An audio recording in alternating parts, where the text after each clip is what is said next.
night is it came out of nowhere. A friend of mine forwarded me a video on Facebook and just said, thought you'd like this.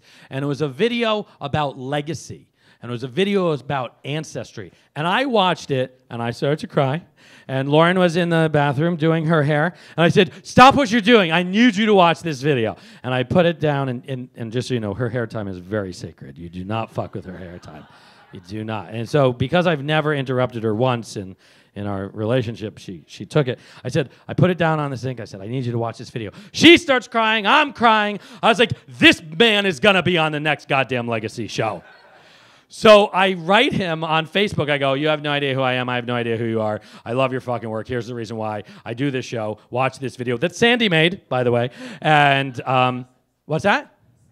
He's sexy. Because he's sexy, right? So the sex oozes into his work. And so within 2 hours, our next role model was on the telephone with me. And he's like, well, I don't know if I could do it. It's the last minute. And we continue the conversation. He goes, and you know what he said? Fuck it, I'm coming. But I need to check with my wife first. That's what he says. And then at the end of the call, he goes, no, fuck it, I'm coming. I'm just going to check with the wife. But I'm sure she's going to be fine. So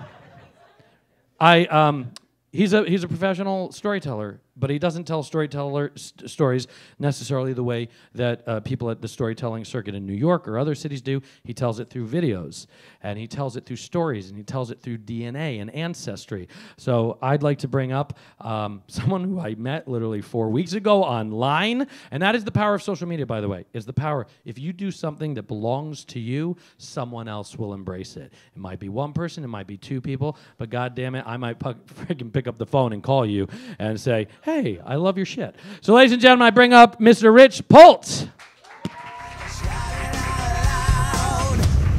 It's my life, it's now or never. I ain't gonna live forever. I just wanna live. Thank you. Oh my God. So my 7 and 10-year-old are going to want to watch this. And they just learned their curse words. So I will probably refrain. Maybe you'll hear the S word or F word. That's what I'll say. So go easy on me during the interview. Why don't we start off, instead of me telling you what I do, why don't we start off with the movie that you saw? And that'll probably tell it better than I could.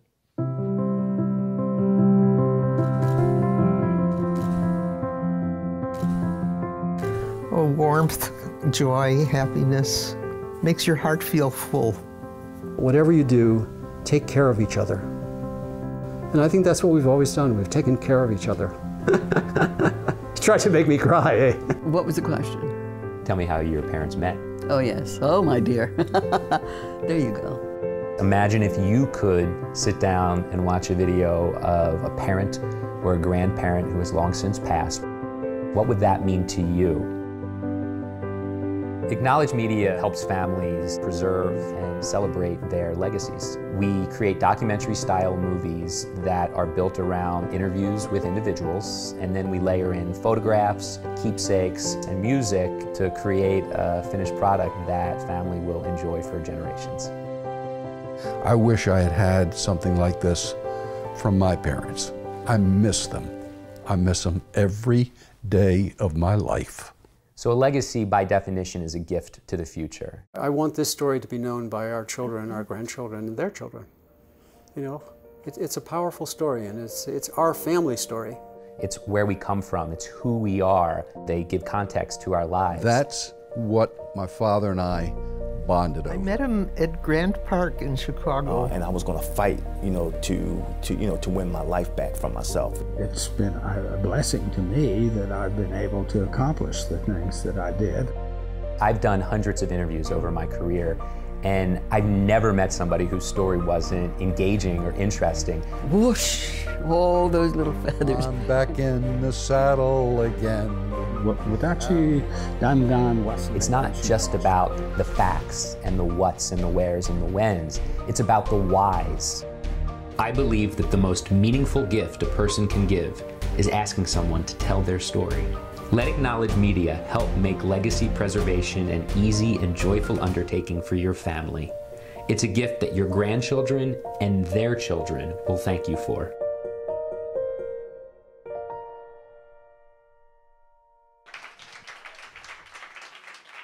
Thank you. Good night. So you see, I ask questions for a living. In fact, I'm used to sitting down and having 3-hour conversations with people in which I'm doing mostly the listening. So having 16, 18 minutes to do most of the talking is kind of a different dynamic for me. But I want to start with a question. That's probably the best place to start. I'm going to start with the hardest question, and it's one that has actually been asked several times tonight in different ways. It's 3 words, 6 letters. Does anyone know the question? Shout it out. Who am I? Right. In the immortal words of Jean Valjean, who am I? So, told my wife I would not make that joke. Sorry, hon. Right. Who am I? I mean, if I were to just point to somebody randomly and say, you can come up here and you have 30 seconds to just tell this room who you are, do you know what you would say? Do you know how you would define yourself? That is something that most people grapple with. Do we define ourselves by our resumes? Do we define ourselves by our dreams and our hopes, by what we've done, by who came before us? How do we do that? And it's different for everyone. So a couple years ago, I was doing this talk on storytelling. And I thought it would be fun to introduce my kids and my wife to the group through a story about each of them. And beforehand, I said to them, they weren't there, but I said, listen, I want to tell a story about you. What story would you like me to share so that I can paint a picture of who you are to this group? And so at the time, my 6-year-old, he said, tell him the story about the time Sam, his older brother, was too scared to go in the haunted house at the Maryland State Fair, but I did. I was like, all right, sure. Sam said, well, tell him the story about the time I took my Thomas the Tank Engine and I connected my Lego robot to it so that the robot moved down the floor. And I thought, man, this is like really amazing. They both chose stories that spoke to something about themselves that they took pride in. Ethan is the younger one, but he was the daredevil. His brother was too scared. And Sam, he's like the creative one, and he took pride in that. And so then I asked my wife, Jen, what story do you want me to share about you? And so she thought, and she thought, and she thought some more. And then she said, do you have to tell a effing story? Like, is this necessary? And so, I mean, I walked away from that. I thought that was amazing. So, like, what is it? We're, like, at youth, we're like, it's in our DNA. Like, we're proud. We want to put it out there. And something happens. You would think that as we get older and we learn about ourselves and we experience things, we know more about who we are. But it's not necessarily the case. Sometimes it becomes more difficult to articulate who we are and to share that, right? Why is that? Well, there's a lot of reasons why, and I don't know all the answers, but I think one of them is that when we're young, the future is still ahead of us, right? Who we are is kind of tabula rasa. It's yet to be defined. And so we think about our hopes and our dreams and what we want to be. And that's who we are. But as we get older, who we are is laden with our experiences and maybe our failures and maybe disappointments, choices that we could have made but didn't, missed opportunities. And look, there's plenty of good stuff too. But when we get older, there's more there to look at that maybe we aren't as proud of, that we don't feel good about sharing. So there's that internal conversation about who am I, right? But then there's also this relational thing. This is what Domina was talking about earlier with that image of two people, right? And so at the same time that we're grappling with who we are, we also are trying to communicate that to the people around us. Who do we want them to see us as? And so you saw in the name of the company before, Acknowledge Media, I had highlighted Know Me. Because I think that we fundamentally want people to know us for who we are, for that dark dot that was in the middle of the chest, right? We want to be known for that person, not our Facebook profile or the person that we are at a networking event when someone's and you're just like trying to impress them and shake their hand and stuff. We want to be known for who we really are. And it's like, does anybody know Maslow's hierarchy of needs, that pyramid? Yes, you know Maslow's, right? So in case you don't, all right, Maslow. You've got a Maslow fan. Get Maslow at your next event. He's good. He's good. The base of that is just like, it's like food, water, air. Like, that's the basic need. The next one is safety. But then above that, we've got love and connection. And above that, we have actualization.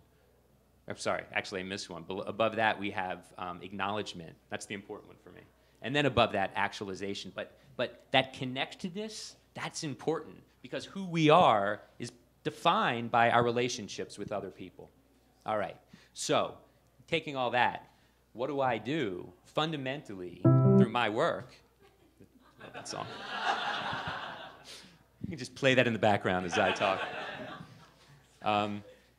So what do I do is I am helping people define who they are through our conversations. And it's framed as a gift for the future, right? We're creating documentary films about families, but that's the part that I don't think is expected going in. The subject may think, this is for my kids and my grandkids. But in this process, they're helping to define who they are through that conversation. Now, when I tell people what I do, what I often hear is, God, I wish I would have done that for my parents or my grandparents while they were alive, or before mom started to lose her memory. There's this kind of immediate recognition of missed opportunity. And I'll say, well, have you done this for yourself as a gift to your kids, your grandkids, or your community? It doesn't just have to be about children, right? To the people that through your ripple effect, you're impacting. And I hear, all of a sudden there's this like disconnect, and they'll say, well, my stories aren't so interesting. And I mean, these are like philanthropists, CEOs. My stories aren't so interesting, or my kids are. And this is where I say, bullshit, right? That's my curse. That's my one curse. Because everybody's story is interesting. Everybody's story has value. And whether it's, you've led just the life of Riley and you've had great experiences throughout, or whether you have suffered, whether you're a Holocaust survivor, right, and post-traumatic stress, all of these things are opportunities to grow from and to perpetuate forward so that the people who know you can draw from that as well. Right? So it's not just about you, it's about that legacy. Questions. That's my secret weapon. Right? Questions are how I get this out of people, because we live in our own head. The question, if you had an opportunity to go back into the past and give yourself one piece of advice, what would that piece of advice be? I love that question. My piece of advice to myself would be, ask more questions. Stop talking and acting like you have all the answers. I know if I did that when I was dating, I would have been much more successful, right? Ask questions. And then it's not just like asking questions. Have you been in a conversation with somebody where you're talking and they're asking you questions, but you can tell they're really not interested in the answers? They're kind of like, oh, that's great, and they go to their, looking at their phone, and then the next question. I hate that. So ask a question and then listen to what someone says. It's so powerful. Because answers are limiting, right? We're limited by what's in here. But when you ask a question, it's infinite possibilities. You can ask the same question to 1,000 different people. You get 1,000 different answers. You could ask 1,000 questions to one person. If you listen, you will learn. But beyond asking questions, when you ask somebody something, you are telling them, I care about what you have to say. You're creating rapport. You're giving them permission to tell you about that dark dot in the center, to tell you who you really are. And so the questions are the essence of my work. I love being able to sit and ask and learn. And that's why we have these 3-4 hour conversations sometimes. Questions, there's the 4 C's of diamonds. I think it's like cut, clarity, blah, blah, blah. I forget. It's been so damn long. God, what a process that was. the 4 C's of questions, my 4 C's of questions, right? There's connectedness, there's confidence, there's clarity, and there's catharsis. These are all things that happen when someone is asking you questions and giving you permission to ask or to answer these things. Questions doesn't have to happen between 2 people. Questions can be something that you do with yourself. And that gets back to this you come first theme, right? I started with this question, who are you, or who am I? And the way that you can answer that is ask yourself questions, right? So, how am I on time? Okay, good. So I'm going to give you 4 questions. These are like, there's a ton of great questions you can ask yourself, but these are 4 important ones because they will help you answer that who am I question. And I encourage you to ask yourself these questions, and I encourage you to ask people who have come before you these questions, because we live on a continuum, right? Our legacy and who we are is not just limited to this. It's limited to where we come from and who came before us. It is about our own experiences and what we've done in our life. So where we come from, who we are and what we've experienced, as well as looking forward. What are our hopes and our dreams for the future? This, put together in various ways, makes up who we are and what our legacy ultimately will be. So here are your 4 questions. Question number 1, where do I come from? In the broadest sense. You think about it, just sit with it. And that could be so many different things. Where I come from could be the people. It could be geographically. My grandfather was from Poland, right? It could be that. It could be what qualities have I inherited from my parents or whomever it was that raised me, or my grandparents, right? People I'm close to. So where do I come from? Because that's partly who you are. Next question. What is a struggle that I have dealt with in my life that maybe I've overcome, or maybe that I live with every single day? What is something I struggle with? Because in struggle comes growth and learning, right? So that's part of who you are. Third question. What do I want to be remembered for? Right? 20, 30 years after I'm gone, 100 years after I'm gone. I don't know if you've ever heard this. It gives me chills whenever I hear this. We each die 3 deaths. Have you heard this? The physical death, that's one.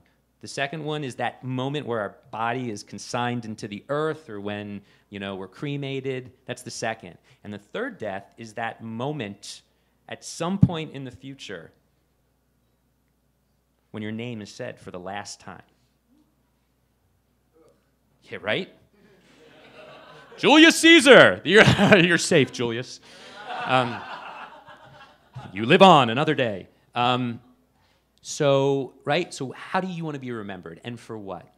And then the 4th question, I am not going to attempt to answer. This is for you to answer for yourselves. It's how do you define a good life? Because if you can answer that question, or at least start to put things down, spitball, brainstorm with yourself. How do I define a good life? Because if you can start putting those things down, you're giving yourself clues for the roadmap that you want to lead, right? And so I thought would be neat was to close this. What I did was I created a mashup video, because I ask every one of my clients, how do you define a good life towards the end of our interview? And these are folks who are older, right? 70s, 80s, 90s. And so I created a 2-minute mashup video of how they answer that question. I thought I would close on that. So, hit it. How do you define a good life? How do the 2 of you define a good life? How do you define a life well lived? What makes a good life? How do you define a good life? How do you define a good life? How do you define a good life? A good life. Always enjoying the moment. Even if it's just a question of what's being made for dinner, or what kind of walk are we going to go on. Look at it with a sense of humor. Have fun. When you think, I've had a good time, I can't wait to go home. I love being with that person I'm with, and that's how I feel every single day. My glass is always half full. Mine's always half empty. And that's true. That's true. Anybody who thinks that life is easy hasn't lived. It's not easy. It's hard. It's a struggle. It wasn't easy. I mean, I had a roof over my head. The kids were healthy. Not letting the rough patches change you. And being confident in the resilience, the capacity for resilience. Just pick up and move on. Hard work, getting in there and trying to do the right thing. Try to do the right thing. Oh, well, I guess just every day try to do the right thing. The good feelings of friends and family and a sense of community. Connections. That's what it is, to bring together, to bring people together. I want to treat people the way I'd want to be treated. Treat people the way you want to be treated. Always. You never make a mistake doing that. Not ever. It's important that people feel their own, like they're in charge of their own destiny and that they're making their own way in the world. Figure out some void that you fill, some purpose. Making sure that you're honest with yourself and with the people you're dealing with. If you don't love yourself, who's gonna love you if you don't love yourself?